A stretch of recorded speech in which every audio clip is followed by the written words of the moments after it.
मसीह बोलते हैं, जब खुदावंद यीशु मसीह कलाम करते हैं तो उनके कलाम करने में कुदरत है, उनके बोलने में कुदरत है।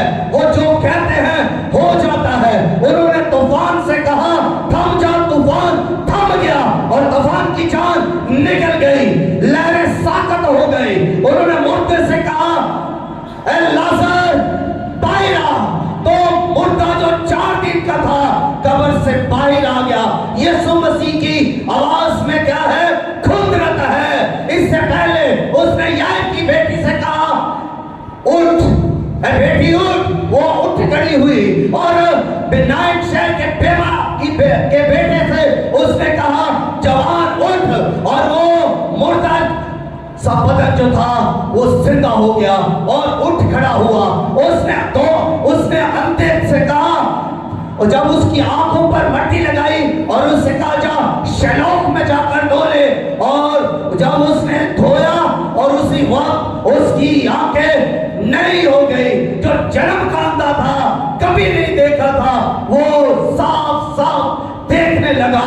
इसलिए कि यीशु ने कहा, इसलिए कि यीशु ने फरमाया, इसलिए कि यीशु ने कलाम किया है। और यीशु मसीह ने बादशाह के बेटे मुलाजिम के बेटे से कहा जा, तेरा बेटा जीता है। 30 किलोमीटर दूर शिफा उसके घर में चली गई, यानी उसके जाने से पहले उसका बेटा शिफा पा गया। बदरू गिरफ्तार की बेटी जो कनानी औरत थी, उससे खुदावंद यीशु मसीह ने कहा तेरा ईमान बहुत बड़ा है, जा जैसी तू कहती है वैसा तेरे लिए हो जाए। उसकी बेटी घर में थी और उसकी बेटी शिफा पा गई।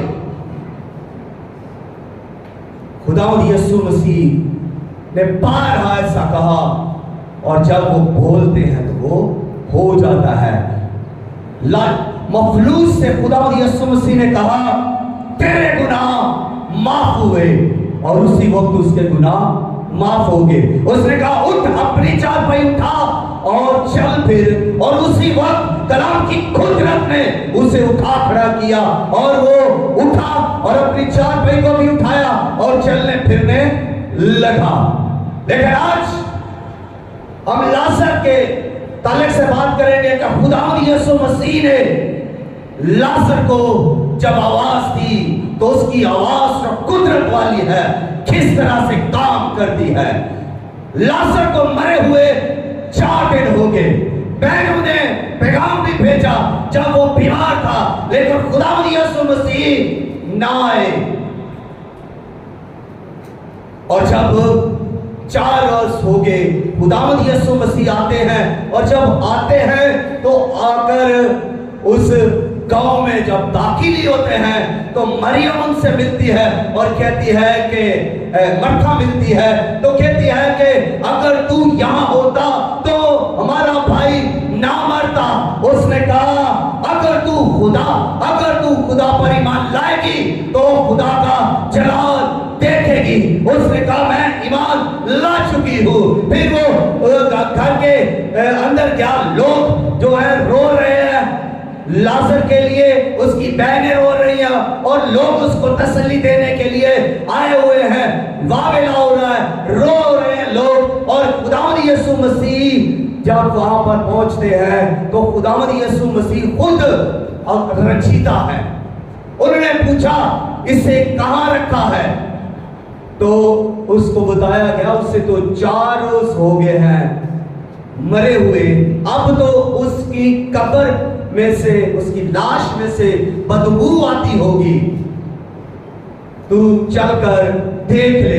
और जैसे ही खुदावंद यीशु मसीह उस कब्र की तरफ चलते हैं जहां पर लाजर को रखा गया था, तो लाजर को जब उस कब्र के अंदर रखा हुआ है, खुदावंद यीशु मसीह उस कब्र पर पहुंचते हैं। सामने कब्र है, उस कब्र के अंदर लाजर मुर्दा कफन के अंदर पड़ा हुआ है और उसमें से तो शायद बदबू भी आती होगी क्योंकि 4 दिन हो गए हैं उसे मरे हुए। और खुदावंद यीशु मसीह अब कब्र के सामने खड़े हैं और खुदावंद यीशु मसीह अपनी पूरी कुदरत के साथ, पूरी मोहब्बत के साथ, पूरी ताकत के साथ, पूरे जाओ जलाल के साथ, पूरी कब्र के सामने खड़े हैं और खुदावंद यीशु मसीह के साथ पीछे भीड़ भी है, शागिर्द भी खड़े हैं। एक बड़ा हजूम है यीशु मसीह के साथ और इसके साथ वो लोग भी यीशु मसीह के साथ खड़े हैं जो यीशु मसीह की खिदमत को नापसंद करते हैं, इल्जाम लगाते हैं, उस कहते हैं ये कुफर बकता है। यीशु मसीह के कामों के बारे में कहते हैं कि ये तो बलजबूल की मदद से बदरूहे को निकालता है, इसमें तो बलजबूल काम करता है। और देखिए ये लोग जो यीशु पर इल्जाम लगाने वाले हैं, यीशु की बात को पकड़ने वाले हैं, यहाँ पर खड़े हैं और वो जो मंसूबे लेकर आए हैं, यहाँ पर दो मंसूबे हैं। एक उन यहूदियों का, आलमों का, फकीरों का, फरीसियों का एक मंसूबा ये है कि आज मुर्दा जिंदा नहीं होगा और हम ऐसे यीशु को पत्थर मार मार कर यहीं पर हलाक कर देंगे। दूसरा मंसूबा यहाँ पर यह है कि मुर्दा जिंदा होगा, यीशु का मंसूबा है। मुर्दा जिंदा करना यीशु का मंसूबा है, बाप को जला देना। और यीशु मसीह अपनी कुदरत के साथ वहां पर मौजूद है और जैसे ही उन्होंने बड़ी कुदरत के साथ आवाज दी, बुलंद आवाज से पुकारा, ए लाजर बाहर आ, तो यीशु मसीह की आवाज ट्रैवल करती हुई कब्र के अंदर गई। कब्र के अंदर जाकर कफन में उससे टकराई, उस बदन को तकलीफ करना शुरू हो गई। ये कलाम है जो कुदरत रखता है, ये कलाम है जो तकलीफ करता है। लाजर का बदन जिससे बदबू आ रही थी, लाजर का बदन जो मर गया था, लाजर का बदन जिस पर शायद कीड़े भी पड़े हो, लाजर का बदन, मुर्दा बदन, बिखरा हुआ बदन, कल सड़ गया बदन, उसमें से तौफन उठता है, बदबू उठती है, लेकिन कलाम उसको फिर से तखलीक करता है।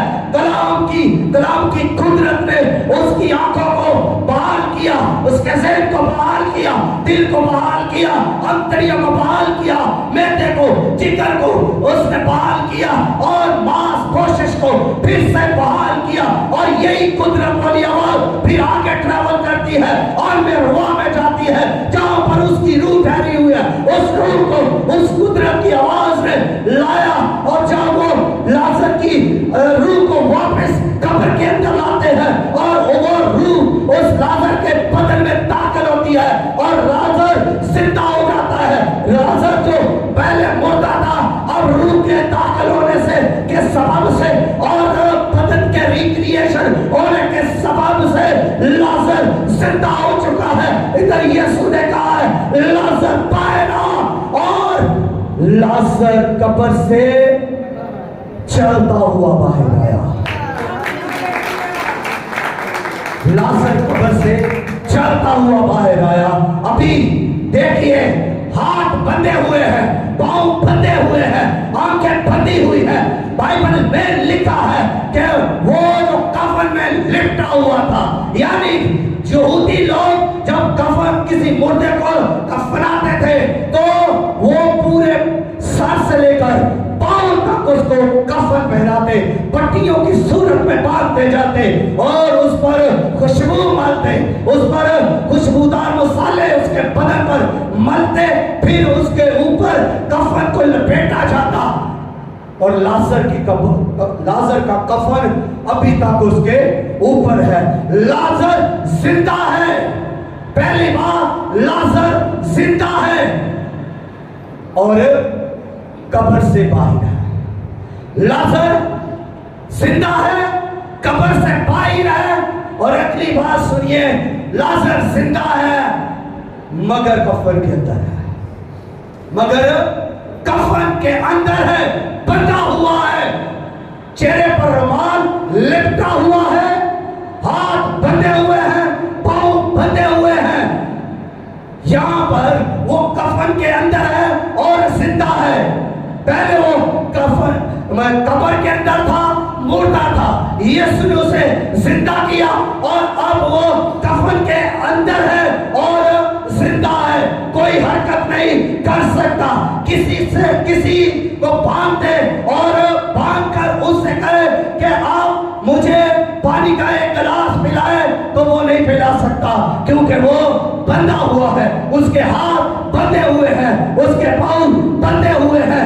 यही लाजर के साथ है, लाजर बंधा हुआ है, कोई आजादी नहीं है, कोई हरकत नहीं है, कोई मूवमेंट नहीं है, कुछ नहीं वो कर सकता, क्योंकि वो कफन के अंदर बंधा हुआ है। कलीसिया चर्च जब तक कफन के अंदर बंधी हुई है, रस्मों में बंधी हुई है, अपोस्ताद की रस्मों में बंधी हुई है, चर्च आगे नहीं बढ़ सकता, कलीसिया तरक्की नहीं कर सकती। जब तक मिशन प्रस्ती होते रहेगी, कोई आगे नहीं बढ़ेगा, कोई रूह में तरक्की नहीं करेगा।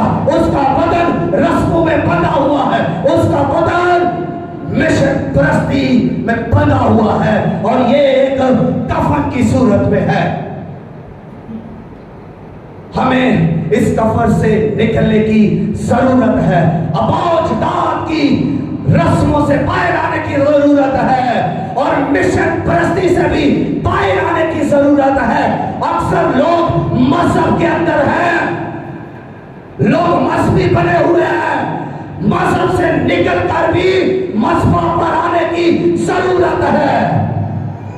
लोग मजहब में बैठे हुए हैं, मगर मजहब से निकलकर भी जरूरत है मसबा पर आने की। और मसबा क्या है? मसबा वो जगह है जहां पर आपको खुदा मिलेगा, जहां पर आप नाज़िल होगी। मसबा वो जगह है जहां पर आप दुआ करेंगे, जहां पर आप घुटने टिकाएंगे, जहां पर आप खुदा का इंतजार करेंगे, जहां पर आप अपनी फरियाद अपने खुदा से करेंगे। मसबा वो जगह है जहां पर आप प्रश्न करेंगे। मसबा वो जगह है जहां पर तब्दीली आएगी, आपका दिल बदलेगा, आपके हालात बदलेंगे। मसबा पर तब्दीली होती है, मसबा पर हालात बदलते हैं, मसबा पर आग आती है, मसबा पर कुछ नाज़िल होता है। यहां से आपको बरकतें मिलेगी। मजहब में कुछ नहीं पड़ा, आप मजहबी रहे, शैतान भी मजहबी है, दूसरी अक़वाम भी मजहबी है, सब मजहबी है, लेकिन मसबा पर आने की जरूरत है। मजहब से निकले, कौमों से निकले, कबीलों से निकले, खानदानों से निकले, मिशनों से निकले और मसबा पर आए। आप मजहबी हो जाएंगे, खुदा से आपका मेल मिलाप हो जाएगा, और वो मसबा है। ये एक ऐसी जगह है जो हर शख्स के लिए है, यहां आने की जरूरत है। ये शख्स जो लाजर है, कफन में बंधा हुआ है, पहली बात इसके पांव बंधे हैं और ये चल नहीं सकता। कब्र से निकल तो आया, जैसे कैसे ये कब्र से बाहर तो आ गया, लेकिन ये चल नहीं सकता। जैसे एक आम इंसान चल सकता है, दौड़ सकता है, ये ऐसे नहीं कर सकता। इसके पांव बंधे हुए हैं, जरूरत है इसके पांव खोले जाए। दूसरी बात, इसके हाथ बंधे हुए हैं और ये कुछ नहीं कर सकता जब तक इसके हाथ बंधे हुए हैं। शैतान ने बहुत सारे लोगों के पांव बांधे हुए हैं और वो चर्च नहीं आते, वो दुआ के लिए नहीं जाते, वो नेकी के लिए नहीं जाएंगे, वो अच्छे काम के लिए नहीं जाएंगे, इसलिए कि उनके पांव बंधे हुए हैं, जकड़े हुए हैं वो, और हाथों को भी बांधा गया है। लोग हाथ उठाकर दुआ करना पसंद नहीं करते, लोग दुआ करना पसंद नहीं करते, लोग किसी को देना पसंद नहीं करते। हाथ बढ़ाएंगे तो दिया जाएगा, हाथ बढ़ाएंगे तो लिया जाएगा। लोग हाथ बढ़ाना ही नहीं पसंद करते, हाथ उठाना नहीं पसंद करते, हाथों का इस्तेमाल करना नहीं पसंद करते। अगर हाथों का इस्तेमाल करेंगे तो बरकत पाएंगे, तालियां बजाएंगे, प्रस्तश करेंगे तो खुदा का रूह आप पर नाज़िल होगा, आप बरकत पाएंगे, आप खुशहाल होंगे, आपके हालात बदल जाएंगे, सोचें बदली जाएंगी जब खुदा पर अपनी हजूरी को अंधेरेगा। और अगली बात, उसका मुंह बंधा हुआ है। ये भी देखिए कि लोग अक्सर दुआ करना नहीं चाहते, लोग गालियां कर बोलेंगे, चुगलियां करेंगे, झूठ बोलेंगे, बहुत कुछ बोलेंगे, लेकिन प्रस्पश और दुआ के वक्त या कलाम को पढ़ने के वक्त उनकी ज़बानें नहीं खुलेंगी, उनके मुंह खुलेंगे नहीं, इसलिए कि इब्लीस ने उनके मुंह बंद किए हुए हैं, उनके हलक पकड़े हुए हैं, उनकी ज़बानें बंधी हुई हैं। वो प्रस्पश नहीं करते, वो दुआ नहीं करते, वो अपने खुदा के कलाम को नहीं पढ़ते। ऊपर रुमाल लिपटा हुआ था, कान भी बंद थे, आंखों पर भी कफन था, आंखें भी बंधी हुई हैं। और जब आंखें ही बंधी हुई हैं, कुछ दिखाई नहीं देगा, सामने कौन है नजर नहीं आएगा, चर्च कौन सी जगह है, घर कौन सी जगह है, समझ में नहीं आएगा। क्या मैं कहाँ होना चाहिए, उससे भी कुछ दिखाई नहीं दे रहा था। यीशु सामने खड़ा है और वो कफन के अंदर है, शागिर्द सामने खड़े हैं और वो कफन के अंदर बंधा हुआ है। लोगों की भीड़ है, एक बड़ी भीड़, एक बड़ा मजमा वहां पर है और वो लाजर कफन के अंदर बंधा हुआ है, उसकी आंखें बंधी हुई हैं, कान, मुंह, हाथ, पांव, सर का पांव तक कफन के अंदर लिपटा हुआ है, बंधा हुआ है। आज कलीसिया के अंदर बहुत सारे ऐसे लोग भी हैं जो बंधे हुए हैं, जो हरकत नहीं करते, जो दुआ नहीं करते, जो मदद नहीं करते, जो देते नहीं है और ना ही लेने की कोशिश करते हैं। ऐसों को आप क्या कह सकते हैं? क्या वो बंधे हुए नहीं?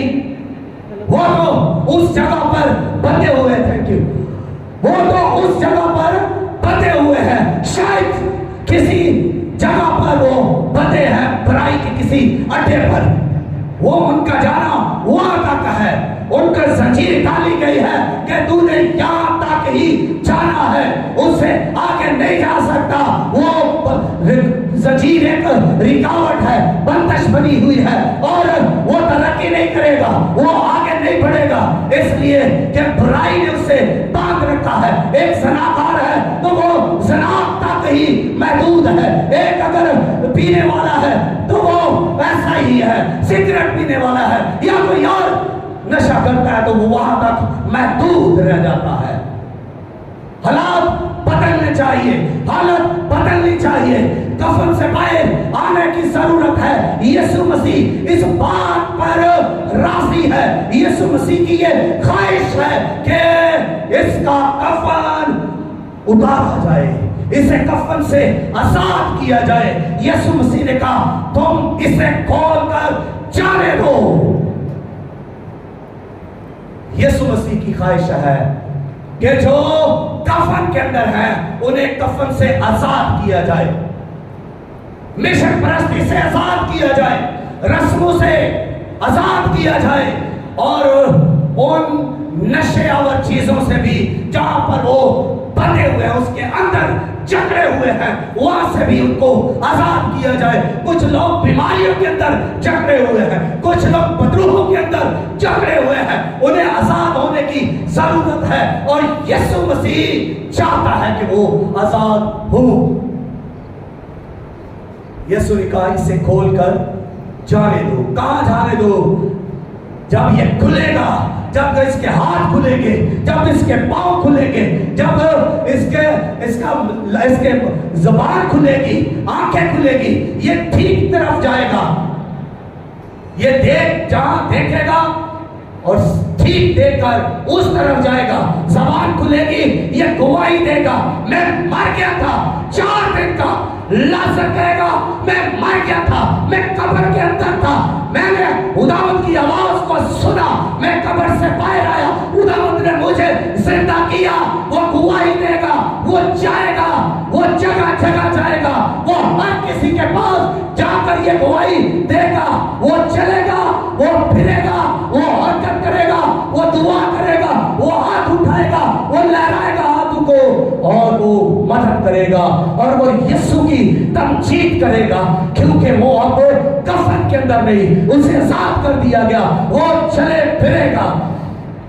और जो कफन से बाहर है वही आजाद है। जो कब्र से बाहर है वही जिंदा है, जो कफन से बाहर है वही आजाद और जिंदा है। आज कलीसिया हमें भी मसीह ने जिंदा किया हुआ है और हम जिंदा होकर जिंदगी गुजारे। किसी ने कहा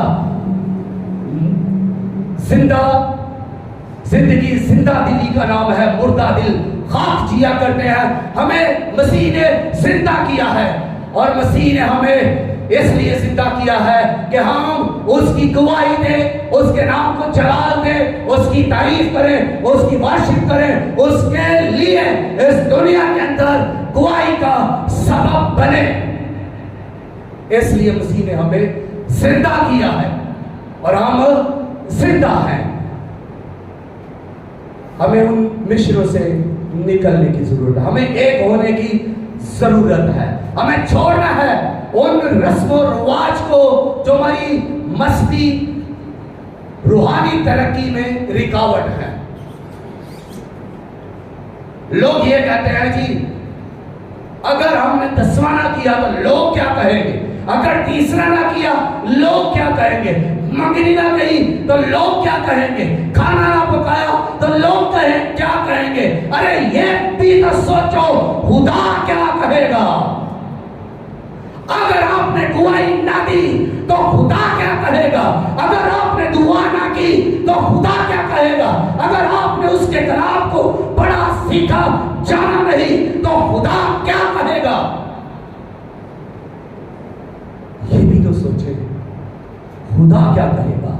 हमें दुनिया की फिक्र है, हमें इस बात की फिक्र नहीं कि खुदा क्या कहेगा जिसने हमें ये जिंदगी दी, जिंदा किया, गुनाहों से मुक्ति दी, निजात दी, शिफा, तंदुरुस्ती, सेहत दी, हमें बिजनेस कारोबार दिए, रोटी दी, जिसने हमें आजाद किया कि हम इस दुनिया में रहकर आजादी के साथ जिंदगी गुजारे।